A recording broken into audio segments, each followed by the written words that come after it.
Eight class का lesson 5 है प्राकृतिक घटनाएं और कुछ इसमें रोगों के बारे में है। तो पहला भाग में कुछ प्राकृतिक घटनाओं के बारे में बताया जाएगा। हम लोग पश्चिम बंगाल में रहते हैं। यहाँ जो बैसाख का महीना होता है लगभग 14 या 15 अप्रैल से मई तक चलता है, 14-15 मई तक। तो इस बैसाख के महीने में शाम के समय अचानक बादल छाते हैं और तेज़ हवा तूफान के साथ वर्षा आती है। विद्युत भी चमकते और गरजते हैं। तो इसे हम कहते हैं काल बैसाखी। अंग्रेजी में इसको नॉरवेस्टर भी कहते हैं। अंग्रेजी में इसको नॉरवेस्टर भी कहा जाता है। हिंदी में हम कहते हैं काल बैसाखी। ध्यान रखना है कि ये पश्चिम बंगाल में ही आता है। शीतकाल में जो तूफ़ानी वर्षाएं प्राय कम होती हैं। शीतकाल में वर्षा ऐसे भी कम होती है, कभी कभी होती है, तो उस समय आंधी पानी या विद्युत गरज के साथ वर्षा नहीं होती है। और वर्षा काल में जो वर्षा होती है उसमें भी जो वज्र विद्युत है, जिसमें बिजली चमकना वगैरह गरजना, ये कम होता है। ये प्राकृतिक घटनाएं हैं जो बिजली चमकने और गरजने से होती हैं। इसके अलावा ये सब में इलेक्ट्रिक चार्ज का ही महत्व होता है। हम लोग दो चीज़ जानते हैं। एक सेल है, सेल इस तरह का जिसका हम लोग उपयोग टॉर्च में, घड़ी में, रिमोट में करते हैं। ये बैटरी छोटा और उसको हम लोग सेल कहते हैं। बैटरी असल में ये नहीं है, बैटरी ये वाला है जो ट्रक में, गाड़ी में, कार में लगाया जाता है और यहाँ पर उसमें कुछ ऊपर उठा होता है, इसको तार से जोड़ा जाता है। तो ये है बैटरी। इन सबों से विद्युत उत्पन्न होता है। एक पॉइंट है, हम लोग रेलगाड़ी को देखते हैं, ट्रेन को, तो इसका ऊपर एक तार होता है और उस तार को स्पर्श करके ही ट्रेन चलती है। तो उसे हम पेंटाग्राफ कहते हैं। उसे हम पेंटाग्राफ कहते हैं, जिसके स्पर्श से ट्रेन चलती है। कोयला वाला जो ट्रेन तो चलता ही नहीं है। इलेक्ट्रिक ट्रेन में ये सिस्टम नहीं होता है, ये इलेक्ट्रिक कहते हैं डीजल वाले में, किंतु इलेक्ट्रिक ट्रेन में ये पेंटाग्राफ होता है। पिछले क्लास में बताए थे कि इलेक्ट्रॉन के कण से चार्ज को नेगेटिव चार्ज कहते हैं। अगर इलेक्ट्रॉन की मात्रा अधिक होती है तो नेगेटिव चार्ज है, और प्रोटॉन चार्ज को हम लोग पॉजिटिव चार्ज कहते हैं। यहाँ एक और बताया गया था, आयन।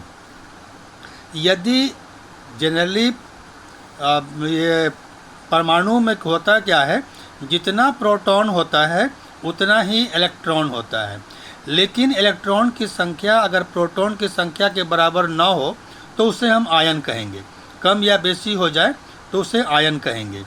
इलेक्ट्रॉन की संख्या प्रोटॉन की संख्या के बराबर न हो, यदि कम हो जाए या बेशी हो जाए तो उसे हम आयन कहेंगे।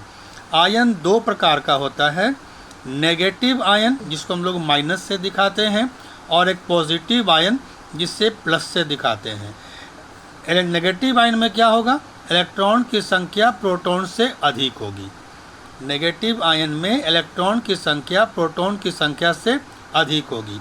और पॉजिटिव आयन में क्या होगा, इलेक्ट्रॉन की संख्या प्रोटॉन से कम होगी। ये पहले क्लास में भी मैं बताया था। अब जब बिजली चमकता है, बिजली गरजता है, तो उस समय हमें क्या क्या करना चाहिए, इससे हम कैसे बचेंगे, तो इसके बारे में कुछ बताया जाएगा। ये बहुत ही खतरनाक होता है। इसके गिरने से, हमारे आसपास गिरने से हमारी मृत्यु भी हो सकती है, क्योंकि तेज चमक होता है, गरज भी होता है। तो हम क्या क्या कर सकते हैं, अगर हम खुले स्थान में हैं तो हम सुरक्षित नहीं हैं। खुले स्थान मतलब कहीं पार्क में है, जंगल में है, रास्ते में है, तो वहाँ हम सुरक्षित नहीं हैं। हमें डर है, मौत का डर रहेगा। हम यदि बंद कमरा में रहते हैं तो ये ठीक है। कमरा जब बंद करेंगे तो खिड़की दरवाज़ा बंद कर लें। अगर हम लोग अंदर में हैं तो खिड़की दरवाज़ा को बंद कर लें, और हम लोग अपने कान को बंद कर सकते हैं।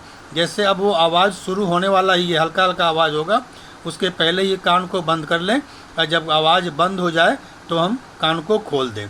इससे भी हमारा थोड़ा दिमाग का रक्षा होता है, कान का भी जो पर्दा है इसकी भी सुरक्षा होती है। खिड़की दरवाजे बंद कर लेंगे। पक्का मकान अगर है तो वो सुरक्षित है, कच्चा मकान थोड़ा खतरनाक होता है। खिड़की दरवाज़ा अगर बंद है, हम बस और कार में यात्रा कर रहे हैं, ट्रेन में यात्रा कर रहे हैं, उसका खिड़की दरवाज़ा सब बंद है तो हमें उतना डर अधिक नहीं रहेगा। लेकिन खुला हुआ बस है, बाइक है, ट्रैक्टर है, अगर खुला हुआ है तो ये हमारी यात्रा सुरक्षित नहीं होगी, इससे हमें खतरा हो सकता है। छाता लेकर हमें निकलना नहीं चाहिए। बिजली गरज रहा है, काफ़ी तेज़ से वर्षा भी हो रही है, तो उस समय हमें छाता लेकर निकलना नहीं चाहिए, क्योंकि छाता का जो हैंडल होता है वो धातु का होता है और विद्युत का सुचालक होता है। पहले बताए थे सुचालक और कुचालक, जिससे विद्युत गमन कर सके उसे सुचालक कहते हैं, और जिसे नहीं कर सके उसे कुचालक कहते हैं। तो ये हमें नहीं करना है। पेड़ के किनारे पर भी नहीं रहना है, पेड़ के किनारे पर में भी नहीं रहना है।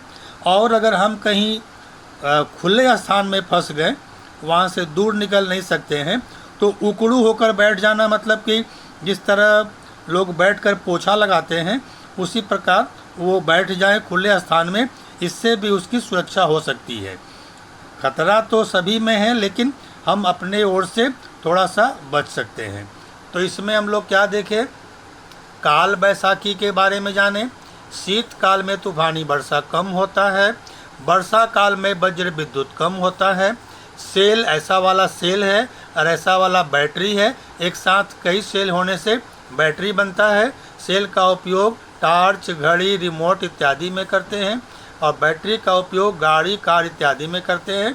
और रेलगाड़ी का जो विद्युत तार को स्पर्श करती है उसे हम पेंटाग्राफ कहते हैं। और इलेक्ट्रॉन जो है कण से चार्ज को माइनस कहेंगे और प्रोटॉन चार्ज को पॉजिटिव कहेंगे। इलेक्ट्रॉन की संख्या प्रोटॉन की संख्या अगर बराबर न हो तो उसे आयन कहेंगे। यदि इलेक्ट्रॉन की संख्या प्रोटॉन से अधिक हो तो वो नेगेटिव आयन हुआ, ऋण आवेश। और अगर इलेक्ट्रॉन की संख्या प्रोटॉन से कम है तो वो पॉजिटिव आयन हुआ, धन आवेश। इसके बाद वज्रपात से कैसे बचा जा सकता है। खुला स्थान ठीक नहीं है, हम अपने कान को बंद कर सकते हैं। खिड़की दरवाज़ा बंद अवस्था में घर में रहेंगे। पक्का मकान ठीक है।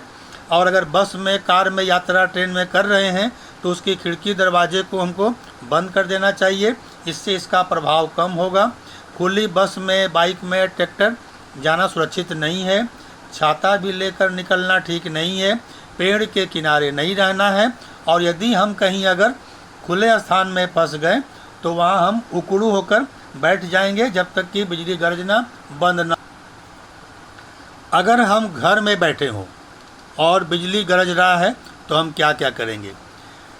प्राय घरों में जो पानी का पाइप होता है, बड़े ऊंचे ऊंचे घरों में, तो पानी का पाइप वो धातु का बना होता है, तो उससे जो पानी आता है उस समय हमें चाहिए कि उसको खोलकर पानी का उपयोग ना करें।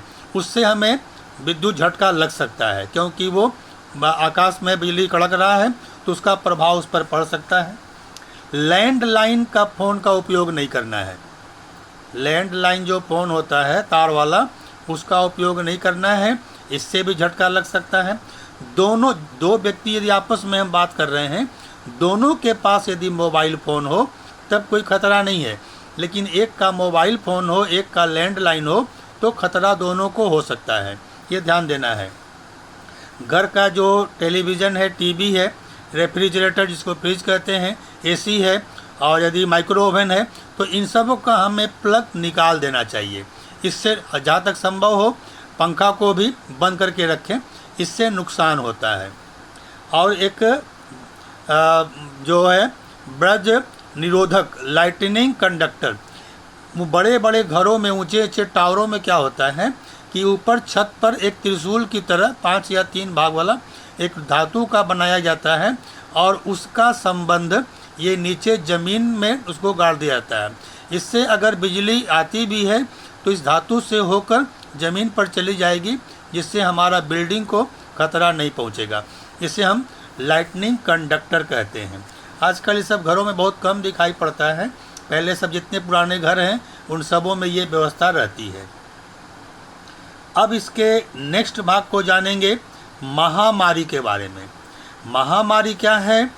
जब किसी रोग से प्रतिवर्ष हजारों लाखों लोग मरते हैं तो उसे महामारी कहेंगे। जब कई प्रकार का रोग हो रहा है और उससे प्रतिवर्ष हजारों लाखों लोग मारे जाएंगे तो उसे हम महामारी कहेंगे। इसे अंग्रेजी में एपिडेमिक कहते हैं। एपिडेमिक अगर एक ही देश में हो रहा है तो एपिडेमिक, और अगर कई देशों में फैल गया उसे हम लोग पैंडेमिक कहते हैं। एपिडेमिक और पैंडेमिक। तो जैसे cholera, malaria, pox, influenza, cancer, heart disease, ये सब क्या है? ये सब महामारी है। इसको हम लोग 3 भाग में बांटे हैं। महामारी को 3 भाग में बांटे हैं। पहला है साधारण उत्स महामारी, सिंपल वाला। तो इसमें जनरली आपको पहले बताए थे कि बैक्टीरिया, वायरस, फंगस से रोग होता है, लेकिन इसमें बैक्टीरिया, वायरस, फंगस कोई ज़रूरी नहीं है। जैसे बहुत साल पहले भोपाल जो है मध्य प्रदेश की समय राजधानी थी, तो भोपाल गैस ट्रेजेडी हुआ था। उसमें क्या था कि एक यूनियन कार्बाइड का कारखाना था जो कीटनाशक दवा बनाता था। अचानक उसके कहीं उसमें लीक होने लगा और उससे साइनाइड जहर जो है वो निकलना शुरू हुआ, और साइनाइड जहर वो पूरे शहर में फैल गया। रातों रात बहुत से लोग मारे गए थे। तो ये इसके लिए तो ये उसमें आए, वो किसी बैक्टीरिया, वायरस से ये नहीं होगा। संक्रामक महामारी, ऐसा महामारी जो एक व्यक्ति से दूसरे व्यक्ति के संपर्क में आकर फैलता है, उसे कहते हैं संक्रामक महामारी। तो ये जो छुआछूत से फैलता है। इसमें है पॉक्स, 2 ठो पॉक्स बताए थे, चिकन पॉक्स है और स्मॉल पॉक्स है। बड़ी मात्रा, छोटी मात्रा है, बड़ी मात्रा। मलेरिया है, इन्फ्लुएंजा है, कोरोना। कोरोना का नाम तुम्हें सब याद ही होगा, अभी हाल में कोरोना बहुत फैला था। ये संक्रामक महामारी था। ये एक देश दूसरे देश में भी आ सकता है। और असंक्रामक महामारी ऐसा है जो छुआछूत से नहीं फैलेगा, लेकिन ये भी अधिक संख्या मात्रा में होता है। जैसे कैंसर, इसको कर्क रोग कहते हैं। इसका जब तक कोई इलाज ऐसा नहीं हो गया है। हृदय रोग, हार्ट डिजीज़, डायबिटीज़, शुगर रोग जिसको बोलते हैं, मधुमेह, ये सब क्या है? ये असंक्रामक महामारी है। इनमें से कुछ महामारी के लिए टीकाकरण, पहले क्लास में बताए थे, टीकाकरण, वैक्सीनेशन। टीका को वैक्सीन कहते हैं और इसे कहते हैं टीकाकरण, वैक्सीनेशन। इसका हम लोग अभी उपयोग करते हैं, जिससे कुछ हद तक बच जाते हैं। अब कुछ बीमारियों के बारे में जानना है, तो आज 2 बीमारी के बारे में बताया जाएगा। एक है कॉलरा और दूसरा है मलेरिया। तो अब इनमें हमको ये बीमारी क्यों होता है, कैसे होता है और इसे हमें क्या करना चाहिए, ये जानना है। तो कॉलरा होता है दूषित जल, मतलब गंदा जल है, वो ठीक नहीं है, स्वच्छ जल नहीं है। बना हुआ भोजन अगर ढका हुआ नहीं है, खुला है, मक्खी मच्छर उस पर बैठ रहे हैं, कॉकरोच वगैरह आना जाना कर रहे हैं, ये ठीक नहीं है। आसपास हमारा जो परिवेश है जहाँ रहते हैं वो अगर गंदा परिवेश है तो ये भी ठीक नहीं है। इसके वजह से ये फैलता है। इसमें होता क्या है? लूज मोशन, बार बार पतला लैट्रिन होता है, वॉमिटिंग, उल्टी होती है, शरीर का पानी निकल जाता है। इसको बार बार पतला लैट्रिन होने से और उल्टी होने से शरीर का जो पानी है और लवण है ये निकल जाता है। निकलने से व्यक्ति का शरीर ऐंठने लगता है, कमज़ोर हो जाता है, बुखार हो जाता है। उसे हमें तुरंत घर में ORS, oral rehydration solution, oral rehydration solution, इसमें शुद्ध पानी, साफ़ पानी में थोड़ा चीनी और हल्का सा नमक मिलाकर उस रोगी को बार बार देते रहना चाहिए। इसके बाद भी सुधार नहीं हो जाता है तो उसे हम किसी नर्सिंग होम में या हॉस्पिटल में ले जाएंगे, जहां उसको वो लोग सैलाइन चढ़ाएगा, पानी चढ़ाएगा, जिसमें ग्लूकोज भी होता है, साल्ट भी होता है। उससे उस व्यक्ति को आराम मिलेगा और वो मरने से बचेगा। इसका कारण वाइब्रोकोलेरी है। इस रोग का कारण वाइब्रोकोलेरी है।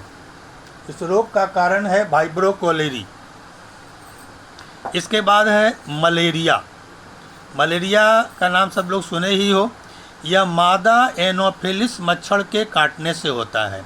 एक बार शायद पहले भी बताए थे कि ये मच्छर फैलाता है।